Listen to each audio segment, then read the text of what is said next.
Bonjour les élèves! Aujourd'hui, on va travailler la multiplication des nombres à virgule. Comment est-ce qu'on s'y prend? L'étape 1. Je dois d'abord enligner mes nombres à droite. Je ne tiens pas compte des positions dans ce cas-ci. Voilà. L'étape 2.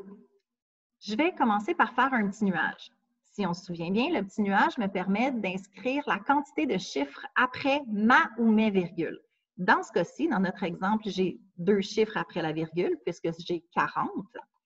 Et dans l'exemple qui est en bas à gauche de mon écran, j'ai 2 nombres différents qui ont chacun un chiffre après la virgule.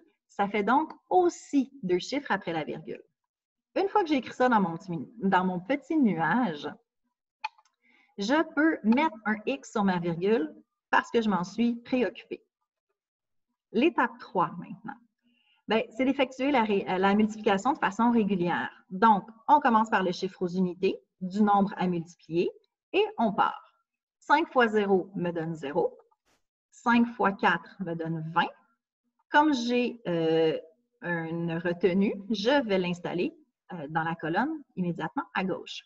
5 fois 5 me donne 25 plus 2, 27. Je place mon 7 et je mets ma retenue. Et je finis par 5 fois 2, 10. Je n'oublie pas d'additionner ma retenue, ça me fait 12. Et je place mes 2 nombres. À ce point-ci, on est rendu à l'étape 4. Cette étape-là, elle est importante. La première chose qu'on va faire, c'est de barrer notre 5 aux unités pour qu'on se rappelle qu'on a fini de travailler avec lui. La deuxième chose, ça va être de barrer aussi nos retenues pour exactement la même raison. Et la troisième chose, ça va être d'aller mettre un 0 aux unités parce que, comme on va travailler avec les dizaines, je n'aurai pas de réponse à cet endroit. Je passe maintenant à l'étape 5, qui est de faire la même chose que l'étape 3, où on a multiplié, mais en prenant le chiffre aux dizaines. Donc, 3 fois 0 me donne 0. 3 fois 4 me donne 12. J'installe mon 2, je place ma retenue. 3 fois 5 me donne 15. J'additionne ma retenue, ça me fait 16. Donc, je place mon 1 et j'installe ma retenue. Et je termine par 3 fois 2, 6, plus 1, 7. Je suis maintenant rendue à la dernière étape.